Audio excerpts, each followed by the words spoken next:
Hi everyone, এর আগের ভিডিওতে আমরা ফর ইন লুপ নিয়ে কথা বলেছিলাম, যেটা অবজেক্টের ক্ষেত্রে ব্যবহৃত হয়। এই টিউটোরিয়ালে আমরা ফর অফ লুপ নিয়ে কথা বলবো, সেটা হচ্ছে অ্যারের ক্ষেত্রে বা যে কোনো ইটারেবল অবজেক্টের ক্ষেত্রে ব্যবহার করা হয়। তো বাই দ্য ওয়ে, এখানে আপনারা বলতে পারেন হোয়াট ইজ ইটারেবল। তো সবকিছুই আমরা আসবো, ভয় পাবেন না। The JavaScript for of statement loops through the value of an iterable object.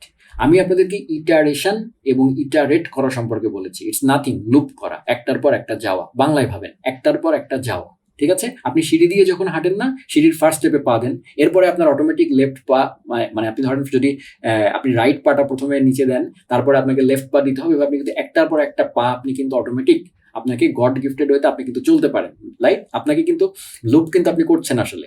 So সেই জিনিসটাকেই এভাবে চিন্তা করবেন, সেটা হচ্ছে ইটারেশন। হ্যাঁ, তো এই ইটারেশনে আমরা এই যে ইটারেশন করতে পারি যে যে জায়গাটায়, সেটা হচ্ছে ইটারেবল বলা হয় সেই জিনিসটাকে। এইভাবে ধরে নেবেন, যদিও ইটারেবলের কনসেপ্ট একটু আরো ডিটেলে গেলে অন্যরকম, বাট আমি আপনাদেরকে বাংলায় বোঝানোর চেষ্টা করছি, বিগিনার লেভেলে এটুকু বুঝলেই হবে। যেমন আপনি যদি সিঁড়ির ক্ষেত্রে আপনি লুপ করতে পারবেন, বিকজ সিঁড়িটা আপনার স্টেপ আছে প্রতিটা, রাইট? সো প্রত্যেকটা স্টেপ, তার মানে সিঁড়ির যে পুরো আপনার বিল্ডিং এর সিঁড়িটা, সেটাকে আপনি একটা ইটারেবল ধরতে পারেন। কিন্তু ধরেন আপনার স্মুথ আপনার একটা গ্রাউন্ড আছে, যেমন ধরেন আপনার আপনার ফ্লোর বা মেঝে, হ্যাঁ, সেখানে তো আপনি আসলে ইটারেট করতে পারবেন না। আপনি তখন পা ফেলেন সোজাসুজি, ধরেন এভাবে চিন্তা করেন, তখন তুমি স্টেপ বাই স্টেপ পা ফেলতে পারছেন না। So that is not an iterable. হ্যাঁ, এইভাবে চিন্তা করবেন, মানে ওটার মধ্য দিয়ে আপনি স্টেপ বাই স্টেপ লুপ করতে পারবেন না। সো যে জিনিসটার মধ্য দিয়ে আপনি স্টেপ বাই স্টেপ লুপ করা পসিবল জাভাস্ক্রিপ্টে, সেটাকেই জাভাস্ক্রিপ্টে বলা হয় ইটারেবল, মানে এটার মধ্য দিয়ে ইটারেট করা যাবে। ক্লিয়ার? এটাই হচ্ছে কথা। So it lets you loop over iterable data structures. So এবার জাভাস্ক্রিপ্টের ক্ষেত্রে তো আসলে এইভাবে আমি আপনাকে সিঁড়ির উদাহরণ দিলাম। জাভাস্ক্রিপ্টের ক্ষেত্রে, প্রোগ্রামিং ল্যাঙ্গুয়েজের ক্ষেত্রে সবই হচ্ছে ডেটা নিয়ে কাজ করা। সো ডেটা স্ট্রাকচার দিয়ে চিন্তা করতে হবে। সো কোন কোন ডেটা স্ট্রাকচার আসলে ইটারেবল? একটা হচ্ছে অ্যারে, কারণ অ্যারের প্রত্যেকটার মধ্যে দিয়ে একটা একটা করে যাওয়া যায়। স্ট্রিংসও একটা ইটারেবল অবজেক্ট। হ্যাঁ, কারণ হচ্ছে স্ট্রিং, যেমন ধরেন আপনি একটা স্ট্রিং লিখেছেন, let a is equal to Shakib. স্ট্রিংয়েরও প্রতিটা লেটারের মধ্যে দিয়ে একটা একটা করে যাওয়া যায়, দ্যাট ইজ, এবং আমরা জানি স্ট্রিংয়েরও আবার জাভাস্ক্রিপ্ট স্ট্রিংকেও অবজেক্ট আকারে চিন্তা করতে পারে নিউ স্ট্রিং দিয়ে, রাইট? সো স্ট্রিংও একটা ইটারেবল অবজেক্ট, কারণ প্রত্যেকটার মধ্যে দিয়ে যাওয়া যায়। আচ্ছা, ম্যাপস, এটা আমরা এখনো ম্যাপস ডাটা স্ট্রাকচার সম্পর্কে জানি না, এটা আমরা জানবো সামনে, বাট যাওয়া যায়। এভাবে জাস্ট এখন জেনে রাখেন। নোড লিস্ট এবং অ্যান্ড মোর, আরও জাভাস্ক্রিপ্টের ডেটা স্ট্রাকচার আছে যেগুলোর মধ্য দিয়ে ইটারেট করা যায়। সো আপাতত ধরে রাখেন যে ইটারেবল অবজেক্ট হচ্ছে যার মধ্য দিয়ে ইটারেট করা যায়। ক্লিয়ার? ওকে। কিন্তু নর্মাল একটা অবজেক্ট, যেমন ধরেন একটা পার্সন, ফার্স্ট নেম হচ্ছে something, last name something, age something, এটা কিন্তু ইটারেবল না। অবজেক্ট সরাসরি যে জাভাস্ক্রিপ্টের ভ্যানিলা যেটা অবজেক্ট, সেটা কিন্তু ইটারেবল না, কারণ সেটার মধ্যে দিয়ে ইটারেট করা যায় না, বিকজ সেটাতে অর্ডার ইম্পর্টেন্ট না। সো যে জিনিসগুলো আমরা বলছি যে ইটারেট করা যায়, সেগুলোতে সবগুলোতে অর্ডারটা ফ্যাক্ট, যেটার মধ্যে দিয়ে অর্ডারও আছে, মানে সিঁড়ির ফার্স্ট স্টেপ, সেকেন্ড স্টেপ, নিচের দিকে যেতে থাকে, সেখানে অর্ডারটা কিন্তু ইম্পর্টেন্ট, রাইট? কিন্তু অবজেক্টের ক্ষেত্রে কিন্তু অর্ডারটা ইম্পর্টেন্ট না। প্রপার্টির ভ্যালুগুলো যে অর্ডারই থাকুক না কেন, আপনি আসলে ইটারেট করছেন না অবজেক্টের মধ্য দিয়ে। আপনি আসলে প্রতিটা ভ্যালুকে স্টোর করেছেন এক একটা প্রপার্টির মধ্যে, আপনি জাস্ট যে প্রপার্টিটা দরকার সেটা থেকে বের করে নিয়ে আসছেন। ক্লিয়ার? সো ইটারেবল জিনিসটাকে বাংলায় আশা করি ভিজুয়ালাইজ করতে পেরেছেন, যার মধ্য দিয়ে লুপ করা যায়, ইটারেট করা যায়। সো সিনট্যাক্সটা হচ্ছে ফর, আমরা যে ফর ইন শিখেছিলাম সেরকমই। হ্যাঁ, আমরা ফর ইনের ক্ষেত্রে আমরা দিয়েছিলাম ফর লেট এক্স ইন, আমরা একটা অবজেক্টের নাম দিয়েছিলাম। এবার আমরা এখানে দিব ফর এক্স, মানে লেট এক্স অফ কোনো একটা ইটারেবল, সেটা হতে পারে কোনো একটা অ্যারে বা কোনো স্ট্রিং বা সামথিং। ওকে, যেমন ফর এক্সাম্পল, আমি যদি আপনাদেরকে একটা এক্সাম্পল দিই, যেমন ধরেন সাকিবই আমি ধরেছি।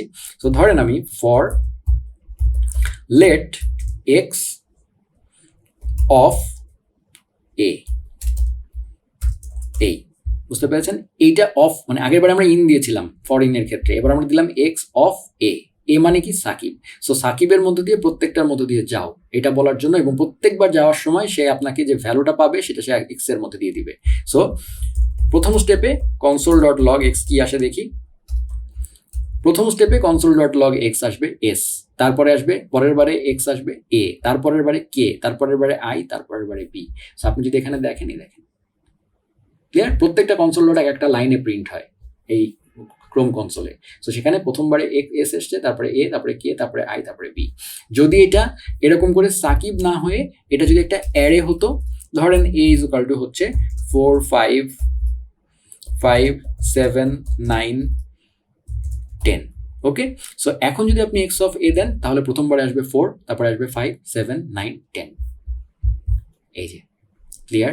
এবং মজার ব্যাপার হচ্ছে এইবারে আপনি ফর অফের ক্ষেত্রে আপনি এখানে অর্ডার চেঞ্জ করলেও কোনো সমস্যা নাই, বিকজ হচ্ছে সে তাহলে আপনাকে ঠিক সেই অর্ডারেই আবার তখন কনসোল ডট লগ ঠিক করে দিবে। সো ফরিনের ক্ষেত্রে কিন্তু সে আপনাকে ইন্ডেক্স রিটার্ন করতো, বাট ফর অফের ক্ষেত্রে সে আপনাকে কিন্তু ভ্যালু রিটার্ন করছে। খেয়াল করে দেখেন, মনে আছে আপনাদের, আমরা কিন্তু ফর এক্স এখানে যদি জাস্ট ইন করে দেই তাহলে আপনি কি পাবেন 0 1 2 3 4 এটা। কিন্তু আপনি যখন ফর অফ করছেন তখন কিন্তু আপনি ভ্যালুগুলো পাচ্ছেন। সো আপনি অর্ডার চেঞ্জ করলেও ইন্ডেক্স ডাজন্ট ম্যাটার, আপনি অর্ডার চেঞ্জ করলে আপনি সেই অনুযায়ী ভ্যালু পাবেন। ক্লিয়ার? এই কারণে বলা হয় যে এটার মানে ইয়ের ক্ষেত্রে, অ্যারের ক্ষেত্রে ফর অফ লুপ ইউজ করবেন। ক্লিয়ার?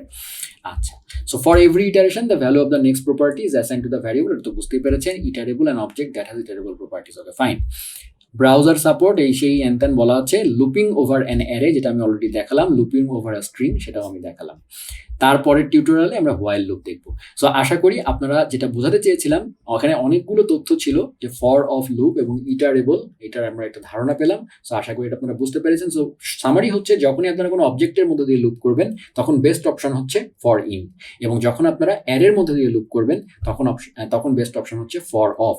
যদি মনে করতে না পারেন, অনেকে গুলিয়ে ফেলে যে কোনটা কোনটার ক্ষেত্রে, মনে করে ফর অফ ও দিয়ে মনে রাখবো, ও অফের ও, অবজেক্টের ও মিলিয়ে অনেকে আসলে ফর অফ অবজেক্টের ক্ষেত্রে ইউজ করে ফেলেন। না, উল্টাটা হবে, মনে রাখবেন। অফ ও আছে তার মানে হচ্ছে অ্যারের ক্ষেত্রে ওটা ইউজ হবে, অবজেক্টের ক্ষেত্রে না, বা ইটারেবলের ক্ষেত্রে ইউজ হবে। সো এইভাবে যেভাবে আপনাদের মনে রাখতে সুবিধা, আমি এভাবে মনে রাখি যে ও আচ্ছা, এটা তো উল্টা কেস, সো ও হলে আসলে অবজেক্টের জন্য না, এইভাবে মনে রাখি আর কি। সো আপনারা যেভাবে খুশি মনে রাখতে পারেন। তো আশা করি এই টিউটোরিয়ালটা বুঝতে পেরেছেন। এর পরের টিউটোরিয়ালে আমরা একটা ইম্পর্টেন্ট লুপ সম্পর্কে জানবো, সেটা হচ্ছে হোয়াইল লুপ।